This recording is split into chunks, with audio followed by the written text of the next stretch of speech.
Hola, j'espère que vous allez bien. Je voulais avant tout souhaiter la bienvenue à toutes les nouvelles personnes qui m'ont rejoint sur cette chaîne. C'est une chaîne YouTube vraiment toute jeune, mais j'ai vraiment super hâte de partager un petit peu mon quotidien, mes partages, mes réflexions et plein de petits moments de vie et d'aborder des sujets autour des saisons, du bien-être, à travers mon quotidien, donc des moments très simples, vraiment très authentiques, comme on va le faire aujourd'hui, mais aussi d'aborder des sujets beaucoup plus face caméra aussi, autour du bien-être du corps, du cœur aussi, et de l'esprit. Donc ce que j'aimerais partager ici, c'est oui, un art de vivre un petit peu plus naturel, un petit peu plus aligné avec soi, et aussi un art de vivre un petit peu plus serein. Pour, oui, je l'espère, se rapprocher de soi pour se faire une petite pause dans notre quotidien. Donc aujourd'hui, ce que j'aimerais, c'est vraiment de vous emmener avec moi pour se préparer à Noël. Je vais préparer Noël et on va le faire ensemble. On va installer un petit peu de magie dans mon intérieur, un petit peu de lumière, un petit peu plus de, oui, de féerie, de positivité, de douceur aussi.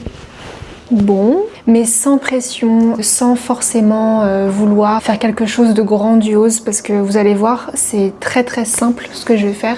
C'est juste des petites touches par-ci par-là pour rendre un petit peu mon lieu de vie plus agréable pour cet hiver, en tout cas pour l'entrée de l'hiver. Et toi qui regardes cette vidéo, que tu fêtes Noël ou pas, ou que tu n'aimes pas du tout la saison, bah ça peut quand même t'intéresser parce qu'on va vraiment parler et décorer notre maison pour qu'elle soit un petit peu plus lumineuse, un petit peu plus douce et chaleureuse pour l'entrée de l'hiver. Alors la période de Noël, c'est une saison que j'adore. L'hiver, c'est pas ma saison préférée, par contre les fêtes de Noël, c'est une de mes fêtes préférées. Et je serais très intéressée de savoir comment toi tu vis Noël, et plus largement aussi cette saison de l'hiver, comment tu te sens en fait pendant l'hiver, pendant cette saison. Est-ce que c'est plutôt une période plutôt positive pour toi, joyeuse, ou plutôt une période stressante qui te rend anxieuse? Alors que tu l'aimes ou que tu la redoutes, n'hésite pas à me dire en commentaire comment tu te sens, comment tu la traverses cette période. Bon, c'est parti, on va mettre un petit peu de lumière et de décoration pour se préparer à Noël.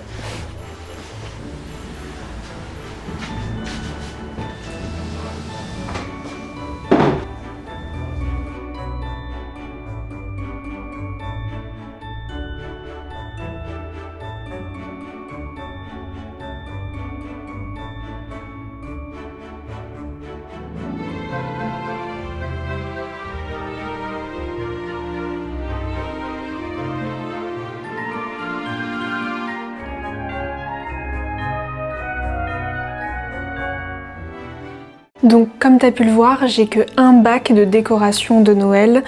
Cette année, je ne vais pas acheter de décoration de Noël. J'ai vraiment essayé de réduire au fur et à mesure de mes déménagements et des années à un seul bac. Comme tu as pu le voir, c'est un peu un fourre-tout.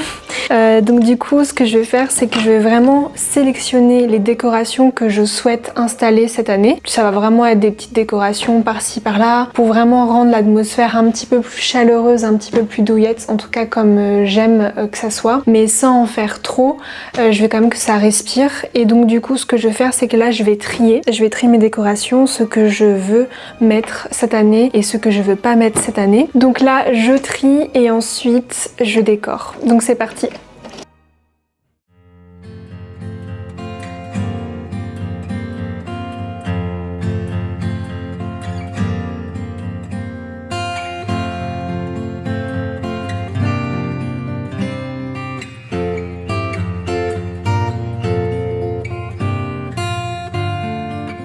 Il y a beaucoup de décorations de Noël qui datent, qui ont vraiment des années et des années et des années. Il y a même des décorations de Noël qui viennent de chez mes grands-parents. Je n'ai pas racheté en fait de décorations de Noël, ça fait vraiment très très longtemps que j'en rachète pas. Ou sinon on m'en donne chaque année dans ma famille, on me donne une boule, on me donne une décoration. Donc la plupart de ce que j'ai, c'est des choses qu'on m'a données, à part quelques petites créations qui viennent d'Alsace que j'avais achetées. Mais sinon vraiment je rachète pas de décoration de Noël, je fais vraiment avec ce que j'ai et aussi ce qui me rend heureuse, ce que moi j'aime bien avoir dans ma maison. Donc là ce que j'aimerais c'est vraiment mettre de la lumière, pas beaucoup de vraies bougies. Cette année j'aimerais vraiment jouer avec la lumière, avec les fausses et les vraies bougies. Donc les fausses bougies ça j'en ai déjà, donc je vais absolument pas en racheter. Et par contre pour les vraies bougies j'en ai quelques-unes, mais il faut que je m'en prenne des vraies bougies d'origine naturelle. Ça serait pas mal que j'en prenne. D'ailleurs, j'ai quelques boutiques en tête, quelques marques, mais si tu as des idées, n'hésite pas à me les partager, des bougies naturelles, vraiment cire d'abeille ou vraiment avec des huiles essentielles, mais vraiment très très léger, très naturel. N'hésite pas à me partager les marques, ça serait toujours intéressant. Quand je parle de décorations qui viennent de chez mes grands-parents, je parle de ça par exemple, donc voilà. Après je trouve ça trop mignon, hein. Ce qu'on va faire, c'est qu'on va rendre vraiment, en tout cas mon salon, parce que c'est vraiment la pièce principale que je décore chaque année, mon salon très chaleureux où je peux m'y déposer avec une ambiance vraiment réconfortante, cocooning, pour préparer Noël mais aussi pour préparer l'arrivée de l'hiver, pour que ça soit beaucoup moins terne en tout cas chez moi et apporter un petit peu de lumière dans mon quotidien.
Bon, j'ai à peu près terminé de préparer Noël, de préparer la décoration de Noël. J'ai mis vraiment les premières touches de décoration. Il y a beaucoup de décorations qui ont une importance, on va dire sentimentale. Comme je vous avais dit, c'est vraiment des décorations qui me suivent au fur et à mesure des années et j'en change très très peu. Je rachète très très peu de décorations. C'est vraiment, on va dire, l'essentiel de mes décorations de Noël. J'ai vraiment voulu une année tout réduire pour être le plus minimaliste possible, mais vraiment pour avoir vraiment ce qui me plaît le plus. Mais encore une fois, c'est principalement des objets émotionnels. parce qu'ils ont une histoire à raconter, en tout cas pour chaque objet. Ce que je vais rajouter maintenant, ça va vraiment être des éléments plutôt naturels. J'aimerais bien récupérer des pommes de pin en forêt, des petites feuilles. Ce que je fais aussi, c'est que souvent j'ai des cartes de Noël que je reçois à Noël, et les plus belles cartes, j'aime bien les mettre du coup dans mon côté bureau. Et puis ce que je vais faire aussi, c'est que je vais rajouter vraiment des bougies naturelles, comme je vous avais dit, pour vraiment faire une ambiance lumineuse, chaleureuse. Et puis concernant le sapin, je ne sais pas encore. J'ai un mini faux sapin que vous avez pu voir, pareil que j'ai depuis des années, mais je sais pas si cette année je vais en prendre un vrai ou un faux. Qu'est-ce que vous faites vous ? Vous êtes plutôt vrai sapin ou faux sapin? Une année, j'avais pris un vrai sapin que j'avais été prendre dans un magasin spécialisé. C'était à la campagne où j'habitais avant, dans une maison. Et ce qui était bien, c'est qu'on pouvait ramener notre sapin. Apparemment, la plupart des sapins étaient replantés. Enfin, je me rappelle plus trop. Et ce qui est bien avec un faux sapin, c'est qu'on peut le garder des années et des années, mais il faut encore une fois qu'il soit vraiment de bonne qualité. J'aimerais pas en prendre un trop grand, ni un trop petit. Je vais voir.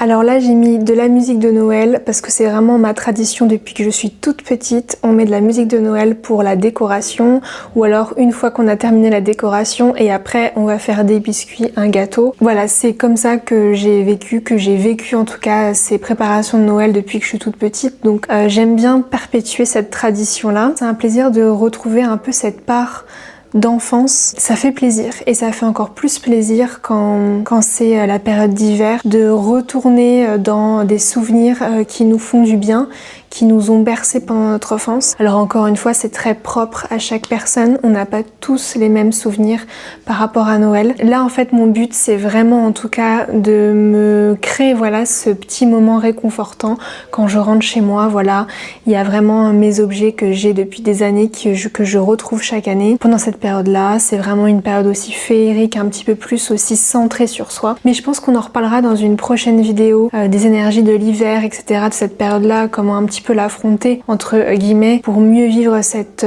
saison-là qui est l'hiver.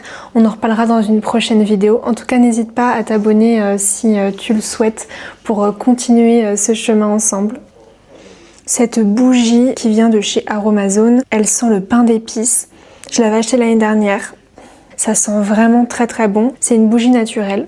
Mais oui, j'aimerais vraiment en prendre d'autres. Donc ce qu'on va faire là, c'est que je vais préparer un gâteau au chocolat. Et ensuite, j'aimerais bien vous montrer 2-3 livres que j'ai dans ma bibliothèque qui portent l'énergie de Noël. J'aime bien sortir 2-3 livres pour un peu les feuilleter, pour lire quelques histoires. Mais aussi, j'ai un livre de recettes qui contient quelques petites recettes de Noël. Je vais vous en parler, je vais vous montrer tout ça.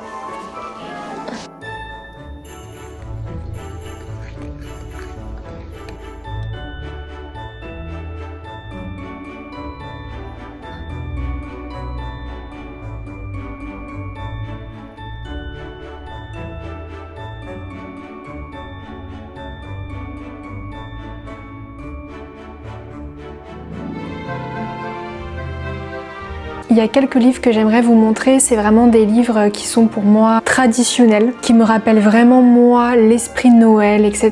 Donc je vais vous les présenter, c'est vraiment des livres que j'aime bien feuilleter ou que des fois j'aime bien relire pour la saison. Le premier c'est celui-ci.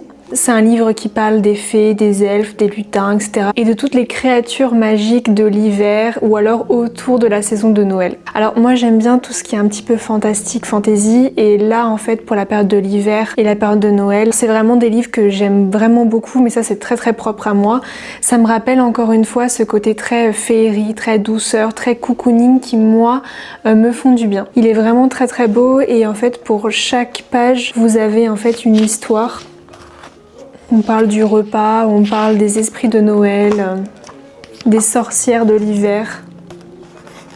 Alors pour un livre illustré, je le trouve vraiment très beau. Pour offrir, c'est un très beau livre, et c'est un livre qui m'a été offert. C'est un livre qui a été inspiré par le folklore autour de du 25 décembre, du 24 et du 25 décembre, et aussi de l'hiver. Donc c'est vraiment basé par des anciennes histoires, des anciens récits. Si vraiment vous aimez bien tout ce qui est folklore, tradition, etc. autour de Noël, autour des fêtes de fin d'année, autour aussi de l'hiver, c'est un livre qui permet vraiment bien l'immersion pendant l'hiver, tout en apportant cette petite touche de féerie qu'on aime bien. Le deuxième livre que je vais vous présenter, c'est celui-ci qui s'appelle Yule. Là, c'est un petit livre qui va parler des rituels, des recettes et des traditions autour du solstice d'hiver. Il se lit vraiment très facilement. Je trouve qu'il est très bien synthétisé. On y parle de nouvel an, des symboles, pour un petit peu plus s'ancrer dans la saison. Et c'est un livre qui a été inspiré des célébrations païennes. Pareil, c'est un livre qu'on m'a offert et j'ai trouvé ça intéressant de connaître un petit peu les célébrations, les rituels traditionnels païens. Donc ça rentre pas vraiment, je trouve, dans les détails, mais par contre ça permet vraiment d'avoir une idée sur le sujet et d'inclure un petit peu plus de rituels pendant cette saison ou autour de cette fête pour qu'elle soit un petit peu plus lumineuse, un petit peu plus encore ancrée, qu'on arrive à faire aussi, je pense, cette introspection et ce passage à la nouvelle année en étant un petit peu plus dans l'introspection avec nous, en prenant son temps de faire des recettes, en prenant son temps de faire des petits rituels pour nous faire du bien, pour se questionner. Donc c'est pour ça aussi que j'aime bien m'intéresser aux célébrations païennes, sans que je sois du tout une grande fan de ces célébrations-là, mais j'aime bien de toute façon connaître un petit peu les cultures, tout ce qui se fait, prendre en compte tout ça et moi ensuite créer dans ma propre vie quelque chose de très doux, de très aligné, qui suit toujours le rythme des saisons. Les livres que je vous présentais ensuite, donc peut-être que vous la connaissez, c'est Caroline Millet. Le premier vraiment qui, autour de l'hiver, c'est celui-ci, Mon hiver cosy, mais peut-être que vous le connaissez déjà. C'est un des premiers livres que j'ai moi-même acheté sur le thème de Noël, sur l'art de vivre pendant l'hiver ou autour de Noël. Et pareil, il est complètement illustré. J'aime beaucoup les dessins de Caroline, je les trouve très doux. Elle fait des dessins à l'aquarelle. Et vraiment, je trouve que tout est doux et ça se feuillette très très bien, ça se lit vraiment très très facilement. Et dedans, vous avez des recettes. Donc la recette que j'aime particulièrement et que je fais vraiment chaque année, c'est les sablés de Noël. Enfin, c'est pas vraiment des sablés de Noël, mais moi j'aime bien les dire comme ça. C'est les petits cookies en fait en forme de pain d'épices. Donc c'est celui-ci. Je vous mettrai tous les livres avec les auteurs en bas de cette vidéo si vous voulez les retrouver plus facilement ensuite. Et elle a sorti il n'y a pas si longtemps que ça un deuxième livre, ça s'appelle Mes petites douceurs des 4 saisons. Donc pareil, c'est un livre vraiment de cuisine avec des recettes. Et là pareil, il est complètement illustré, c'est elle qui a illustré, qui a écrit le livre et elle met vraiment toutes ces recettes traditionnelles qu'elle fait. Donc pareil, Caroline Millet, elle a vraiment tout un art de vivre autour des saisons, vraiment particulièrement autour des saisons. Et j'aime beaucoup ce qu'elle fait, j'aime beaucoup ses illustrations. Donc voilà, j'ai ces deux livres-là. Un autre livre qui, pour moi, un livre vraiment traditionnel de Noël, d'une histoire de Noël, c'est Une seconde avant Noël. J'aime beaucoup aussi l'édition. Un livre de Romain Sardou et pareil, c'est une histoire vraiment qui se passe autour de Noël. Alors moi j'aime beaucoup les traditions autour de Noël, je suis vraiment très traditionnelle autour de Noël parce qu'encore une fois j'ai grandi comme ça et j'aime bien en fait suivre les traditions et comme j'en garde un bon souvenir, j'ai envie de continuer cette tradition-là. Donc même au niveau de ma déco, j'aime bien tout ce qui est tradition, donc vert, rouge, même les décorations un petit peu plus kitsch que modernes. Je préfère vraiment ce côté traditionnel. Et pareil pour mes lectures. Et donc ce livre-là, c'est vraiment le livre pour moi qui raconte bien en fait l'histoire autour de Noël. Enfin moi j'ai beaucoup aimé. J'ai trouvé touchant et drôle à la fois. Donc voilà, je vous le conseille. Et pour terminer, alors je ne lis jamais de romances, je suis pas du tout une personne qui aime lire des romances. Les seules romances là que j'ai pu lire récemment c'est Orgueil et Préjugés. Après j'aime vraiment tout type de livres mais vraiment les romances c'est pas vraiment ce que j'aime. À part, je l'avoue, à Noël, je me laisse tenter par toute la panoplie que toutes les librairies nous présentent. Je me laisse tenter chaque année par un livre de romance. Un livre de romance qui se passe à Noël. Donc là cette année j'ai un livre de Sarah Morgan qui s'appelle Un Noël romantique en Laponie. Donc je sais pas si je vais aimer mais voilà, ça se lit tranquillement juste avant les périodes de fête. C'est un peu un livre cosy qui se lit très facilement pour pas trop se prendre la tête. Entre deux livres un petit peu plus philosophiques ou vraiment avec un monde très travaillé ou alors un polar etc. Et ben ça pendant la période de fête ça se lit bien.